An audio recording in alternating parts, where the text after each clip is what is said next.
قیامت کے دن زمین بھی قدم پکڑ لے کدھر حساب دو، حلال کا حرام کا کدھر سے آیا تھا؟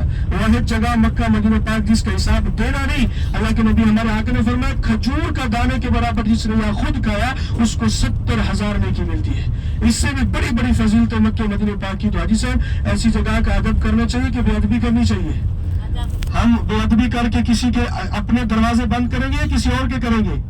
یہ بھی تو سوچئے نا۔ پھر دوسرا سوال ہے، مسجد قباء الحمدللہ پہنچ گئے جو اسلام کی پہلی مسجد ہے، مسجد قباء۔ آپ نے حدیث مبارک تو سنی ہے نا کہ سیدھا مسجد قباء آ جائے، یہاں 2 رکعت پڑھے، ماشاءاللہ وضو سب کا ہوگا کہ باوضو سیدھا مسجد قباء آئے، یہاں 2 رکعت پڑھے، اس کو پہلے مقبول قبول عمرہ کا ثواب ملتا ہے۔ لیکن مسجد قباء کی یہ تاریخ تو ماشاءاللہ سب نے سنی ہوگی، حدیث مبارک بھی سنی ہے، مگر مسجد قباء کب بنی، کیا ہسٹری تاریخ ہے، میں کچھ بتانا چاہتا ہوں۔ پہلی دفعہ جب ہمارے آقا رحمت للعالمین آپ مکہ پاک سے ہجرت کر کے مدینہ پاک تشریف لائے تو قصوہ اونٹنی بڑی مشہور تھی، قصوہ اونٹنی پر آپ تشریف لائے تھے، اور یہاں پر جب آپ تشریف لائے تو اس وقت مسجد قباء نہیں بنی تھی، یہاں ایک بہت بڑا باغ تھا، کلثوم بن حدم ایک صحابی تھی، ابھی بھی مسجد قباء کے آس پاس باغ ہی ہے۔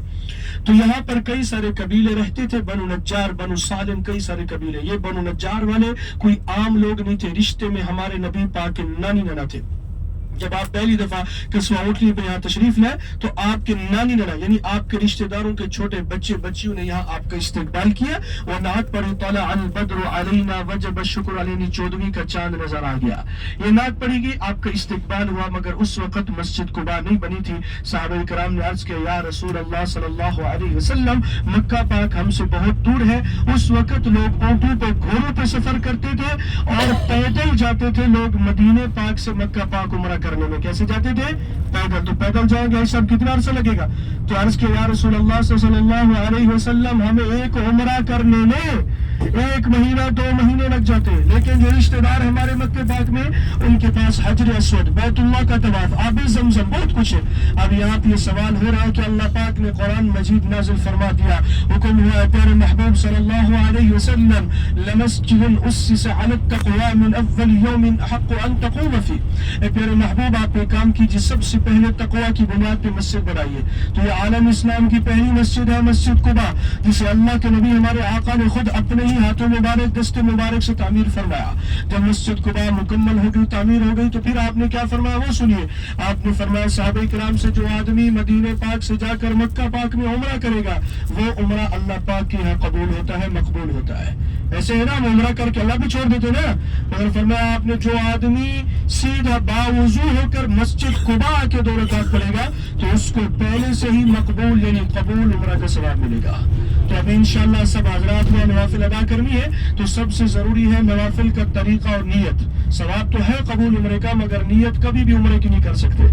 نیت کیا کرنی ہے میں بتا رہا ہوں، آپ لوگ یاد کر لیجئے، 2 رکعت نماز نفل تحیت المسجد، جی حاجی صاحب جو آپ نے پیچھے بھی نیت کی ہوگی، مسجد کی نیت، تحیت المسجد بھول گئی ہے، عربی کا لفظ ہے کوئی بات نہیں، آپ یہ بھی بول سکتے ہو 2 رکعت نماز نفل مسجد قباء، یعنی مسجد کی نیت کرنی ہے۔ کس کی نیت کرنی ہے؟ ثواب قبول عمرے کا، مگر نیت مسجد کی کرنی ہے۔ تحیت المسجد عربی کا لفظ ہے، بھول جاتا ہے، تو آپ یہ بھی بول سکتے ہو 2 رکعت نماز نفل مسجد قباء، ٹھیک ہے بھائی صاحب، یہ بھی نیت کر سکتے ہیں۔ تو یہاں پہ انشاءاللہ 2 رکعت پڑھنی ہے، اور سب حضرات سے گزارش ہے کہ انشاءاللہ ابھی بہت ساری ہماری زیارتیں باقی ہیں، یہ 2 رکعت تو آپ خود کے لیے پڑھ لیں گے، قبول عمرے کا ثواب ہو گیا۔ ایک نیت اور بتا رہا ہوں وہ بھی یاد کر لو، 2 رکعت نماز نفل صلاۃ الحاجات، یہ کس لیے پڑھنا ہے صلاۃ الحاجات؟ ہمارے والد صاحب، ہماری والدہ، بچے، بیٹے، کیا خیال ہے بھائی، جو دنیا سے گئے واپس آئیں گے؟ کبھی بھی نہیں۔